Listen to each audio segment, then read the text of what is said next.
A gente segue agora repercutindo sobre o orçamento para o governo para o próximo ano. A gente conversa agora com o Fábio Astrauskas, economista e CEO da Zigen. Tudo bem, Fábio? Obrigada por conversar com a gente. Eu falei isso sobre o nome correto? Boa tarde. Corretamente, Muriel. Começamos bem. Boa tarde, CNN Money. Prazer estar aqui com vocês. O dia está difícil, mas você começou bem pronunciando meu nome, bem acertado. Pelo menos algum ponto a gente começa, então, em comum aqui para tentar entender um pouco desse cenário. Diante aí de um dia difícil, de disparada de dólar, um Ibovespa que não quer subir muito também. Vamos falar, Fábio, especificamente sobre essa expectativa para o orçamento. A gente sabe que tem que votar LDO antes ainda de votar o orçamento. E antes ainda de votar um orçamento, precisa votar o pacote de corte de gastos, para depois olhar para o orçamento de 2025, né? Como é que você está vendo, então, essas movimentações, inclusive a LDO especificamente agora, que vai ser votada logo mais, hoje ainda, na sua avaliação? E não vamos esquecer que nós temos uma reforma tributária ainda, né? E que também acaba sendo prioridade principalmente ali do presidente do Congresso, Arthur Lira, que vai colocar isso em pauta hoje. Nós devemos ter, de fato, a reforma tributária aprovada, devemos ter a LDO também aprovada.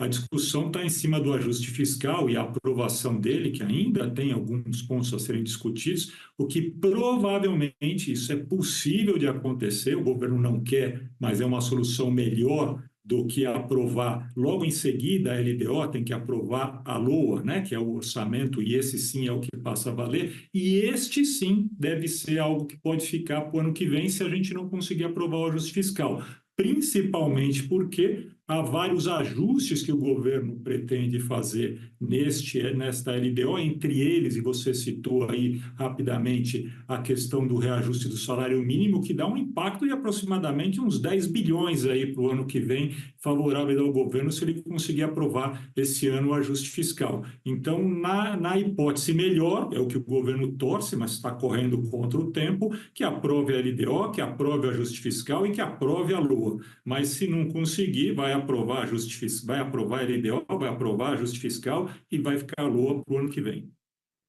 Agora, esse cenário especificamente de LDO, em que se projeta aí um déficit zero para 2025, como é que você avalia também, levando em consideração que para esse ano também tinha déficit zero, não foi possível alcançar? Haddad tem dito, inclusive, que a culpa foi do Senado. A questão da desoneração da folha de pagamento é um ponto que ele tem reclamado e muito, falou que seria possível atingir o déficit zero se não fosse por esse ponto. Que avaliação que você faz, então, com relação a 2025?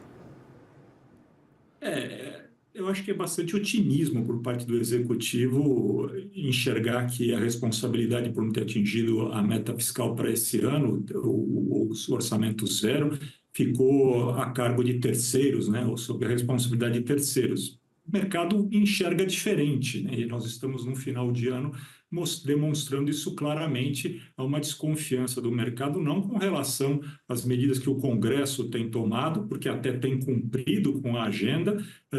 Agora é uma prova disso, nesse final do ano, uma correria enorme para aprovar tudo que o governo está colocando e está pedindo, então não é uma má vontade por parte do Congresso, quero acreditar que não, quero acreditar que faz mais sentido que o governo não tem feito direito à lição de casa do ponto de vista fiscal. Isso está demonstrado, inclusive, no relatório que o Banco Central divulgou hoje, que foi lido, que mostra claramente que nós estamos sofrendo o que em economia a gente chama de dominância fiscal, ou seja, a política monetária é insuficiente para controlar a inflação, para atingir a meta de inflação, porque a política fiscal, diga-se aqui, né, o déficit fiscal alto de gastos está pressionando mais a inflação neste momento. Adicionado isso ao aumento de dólar que a gente está vendo. Então, o governo deve fechar um orçamento, esse ano, um déficit superior ao que está divulgando, na faixa ali de 28, 29 bilhões, isso deve ficar acima disso, vai passar do 0,25 do PIB, que é a margem de tolerância,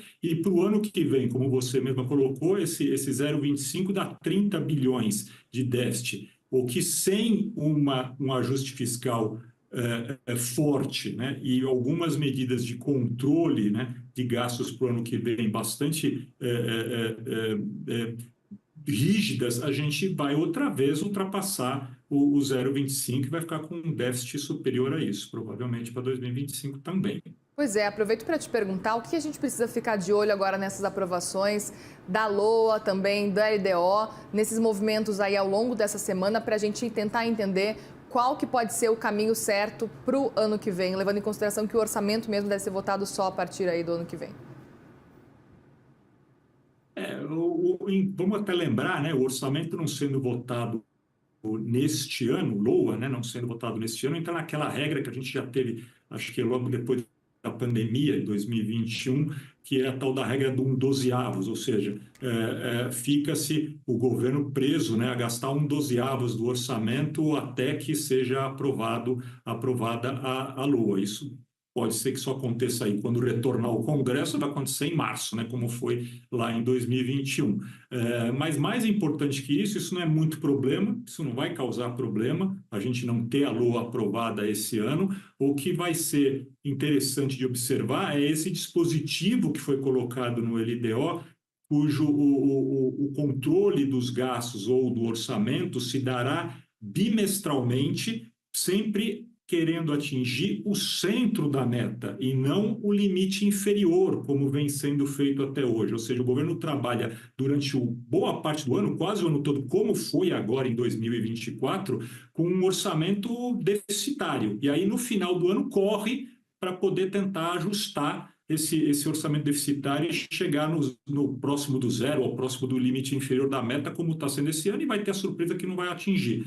Para o ano que vem, não. Para o ano que vem, o que vai acontecer é que bimestralmente o governo vai ter que perseguir o zero, o déficit zero. E só lá no quinto bimestre, quando for observado se está em dia, aí o governo tem uma margem de ajuste, e esse ajuste, portanto, como você até mesmo mencionou, ele é mais suave, mas vamos entender, suave do ponto de vista de ajuste, mas muito disciplina para o governo. O governo não vai poder sair gastando todo mês até outubro, para depois descobrir que ultrapassou o que deveria gastar. Isso vai exigir do governo, né, uma disciplina ao longo do ano muito maior do que a gente viu em 2024.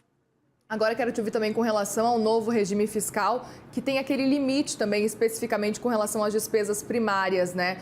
Existe essa expectativa, está valendo já há algum tempo, mas ainda assim a gente precisa lembrar, eu vou até olhar aqui para a gente trazer aqui a informação, que para 2025 a estimativa no orçamento é de um limite de pouco mais aí de 2 trilhões de reais. Esse novo regime fiscal tende a fazer alguma diferença olhando para 2025 e olhando para o cenário fiscal do governo? Esse é mais uma das demonstrações de por que o mercado está tão preocupado. Vamos lembrar que nesse orçamento, 90% dele, né, o orçamento total do governo é de 2 trilhões e 800 bilhões, né, 2,8 trilhões, que é 23% do PIB aproximadamente, para 2025, é a projeção que está na LDO, e 90% desse valor são despesas obrigatórias, né? Dentro desses 90%, 40% é previdência, 20% é salário de servidor. Então, o que sobra para o governo se mexer de fato, muito menos do que aquilo que a gente imagina quando vê, poxa, mas tem uma montanha de dinheiro, né? Como é que o governo não vai conseguir controlar esses gastos públicos ao longo de 2025? Ele não vai porque ele já está contratado 90% disso. O que ele tem é os 10% ali, fora as emendas, né? Que a gente vê qual é toda vez aí a briga, e há também uma projeção, vamos aproveitar para dizer, de prioridades dentro da LDO para o ano que vem, que é o PAC, né, o Programa de Aceleração de Crescimento, que vai trazer aí uma necessidade de muita disciplina de gastos nos outros itens. Então, assim, o orçamento de cada uma das pastas governamentais do governo, se a gente for seguir o orçamento à risca, vai ser muito desafiador para o ano que vem. Vai ter que ser gestores com um facão na mão para o ano que vem o tempo todo. Porque só vai ter corte. Claro, e você entende a necessidade justamente de apresentação de um novo pacote de corte de gastos, tocando em mais pontos sensíveis? Eu acho que tecnicamente, penso que há muita divergência com relação à necessidade de cortar gastos entre especialistas, entre economistas. O problema, ou o fato, né, não vamos chamar isso de problema, porque é um fato e não só no Brasil, em qualquer lugar do mundo, é que a economia é fortemente influenciada pela política e vice-versa. Então, conseguir um gasto adicional, um corte de gastos adicionais aqueles que nós já estamos negociando agora, né? E que provavelmente pode haver, como o governo mesmo está usando o termo, uma pequena desidratação, que o governo espera que não haja, para o ano que vem, isso parece ser difícil. O que vai acontecer na prática para o governo, se quiser cumprir e, de fato, olha, vou sinalizar algum tipo de tranquilidade para o mercado no sentido de perseguir o déficit zero, infelizmente vai ser alguma solução via arrecadação, via receita, algum estímulo adicional de arrecadação, algum programa de estímulo de arrecadação que o governo venha, sem necessidade não estamos falando aqui de aumento de alíquota necessariamente, mas de um aperto maior na arrecadação, porque pelo gasto vai ser muito difícil conseguir algo além daquilo que o governo já está propondo nesse ajuste fiscal que vai ser votado essa semana. Eu queria até lembrar que a Haddad disse recentemente que esse não é o grande finale, que se for necessário apresentar novos cortes, um novo pacote, que isso vai acontecer, mas que ele não entendeu uma reação do mercado que ficou realmente descontente com a forma como foi divulgado e com o pacote de modo geral, lembrando, né, que está pensando nesse corte de 70 bilhões, que muitos do mercado, inclusive, fazem o cálculo de que não deve chegar exatamente a esses 70 bilhões. A gente está de olho, inclusive, nos desdobramentos, até porque tem a preocupação, né, Fábio, porque tem um texto que chega por parte do governo para o Congresso, mas aí pode ser que as coisas mudem no Congresso e aí as discussões aconteçam e o valor previsto pelo governo, que o mercado nem concorda, talvez diminua ainda mais. Veja que toda essa projeção que foi feita, você tocou num ponto bastante interessante e é por aí. Primeiro, vamos falar, os 70 bilhões não é para o ano de 2025 só, né? É para o biênio 2025-2026. Então, nós nem estamos falando de 70 bilhões num ano só.